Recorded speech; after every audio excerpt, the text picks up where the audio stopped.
coming to a different aspect that transcended through the interviews that we had before. I had four developers.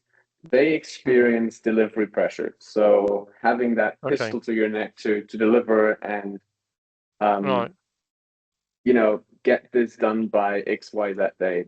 How does Yeah. this, or how have you experienced, or how do teams experience this delivery pressure, and how does it affect them to deliver properly? Yeah. So having been a developer, not really under Agile, a little Mm-hmm. bit, but basically by the time I was learning Agile, I was getting out of development, and any development I did would be to help the team rather than, and they fucking hated it. So I was no good at it. So do your job, Alex. Don't. But one of the things that absolutely I learned really early on being a leader, protect the team from that kind of nonsense. They don't need to know. So projects, let's say the project's coming up to Christmas, right? Lots of projects are due in the next few weeks. They just are. It's just the nature of the natural calendar. Um, you don't need your team to know that. What you need your team to know is back in May when you start or June when you start, is that within the next 2 weeks we're seeking to get this stuff done, and that's all they need to know. So to combat the pressures that the developers are feeling. By the way, every single one of those developers, you should give their scrum master a call or their leader a call and say, "What the hell are you doing? Why would you create Mm-hmm. this kind of pressure?" Because all that people do when they're under pressure is they cut corners and focus on the wrong thing, which is deliver on time rather than deliver a good outcome. So it doesn't matter what you get done. I've had work done around my house in the last 3 years. If I went out there and said, "You've got to be done by the weekend, guys," what are they going to do? If they're building a porch or building a deck, what are they going to do? They're going to start cutting corners. Never do that to an engineer. So if you want the good quality stuff, which is what you want, and you want them to actually be happy in their work and work Mm-hmm. that little bit extra and sustainable, keep their dates away from them 100%. They don't need to know. That's you as the leader, whether it be a development manager.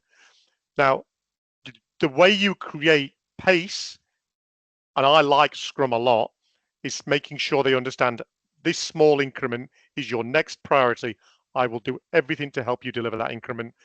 Don't worry about anything else.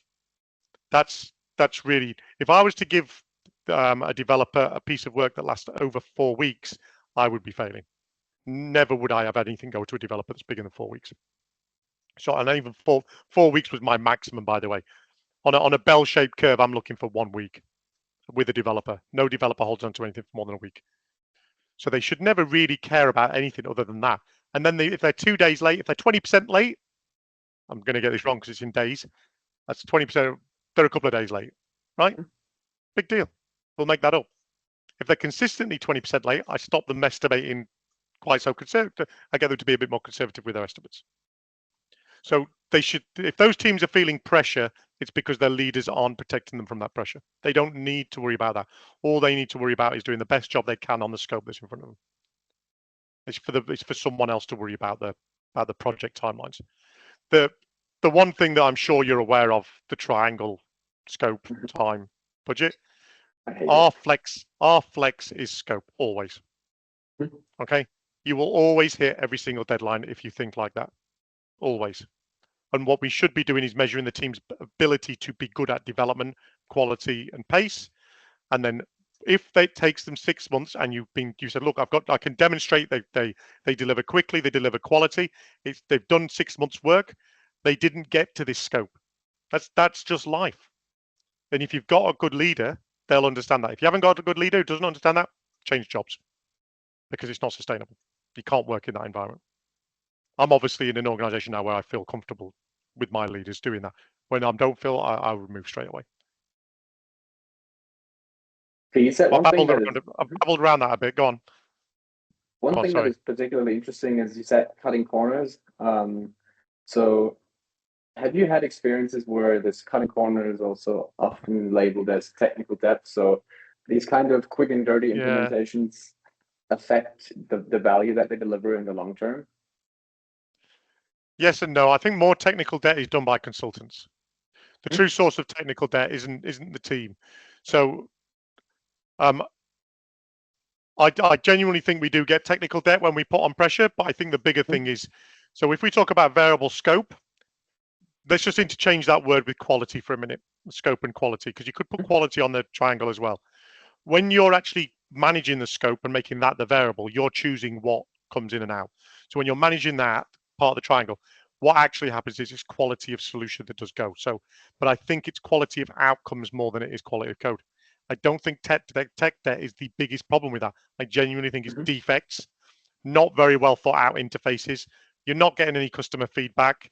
All those things we've discussed. Tech debt is definitely a problem, but I think the biggest cause of tech debt is consultant code, not pressure on teams. Okay. I just don't think many developers go, I will do this quick and dirty. And even when they do it quick and dirty, it's never normally actually debt. It's just they're not as comfortable with the code as they'd like to be. Debt, there has to be some sort of interest payment or something that's costing you. You don't tend to get that. I don't think the first iteration is ever going to go in without tech debt in a sense. So if let's go look at an SQL query I've built, for instance, first iteration does what it's supposed to do. It's not going to get any better unless I release it and then review it anyway. And that's tech debt, but you have to go through the release cycle. I think I think tech debt is used as an excuse a lot of the time as well for taking more time to gold plate. So as a leader, I have to balance that out a lot of the time. I do think that developers play a couple of cards quite a lot of the time. One of them's tech debt, and I don't think it's the biggest. Like I said, I've made it clear. Biggest cause of tech debt is actually probably more likely where we flex the other part of the triangle and say we will bring in more resources. So the idea that a team, if we'll just bring in these 2 developers from over there, and then we'll be okay to finish on that timeline, that's when you start to get the tech debt, because those guys don't work with these developers. Those guys aren't going to own the code afterwards. Those guys aren't going to be around for iteration 2. So then they do really build shitty code. If it is actually the same team, I don't think that happens as much. And that's an experience thing as well. And I do think the quality suffers more than the quality of the code. The quality of the outcome does generally suffer. Right. Okay.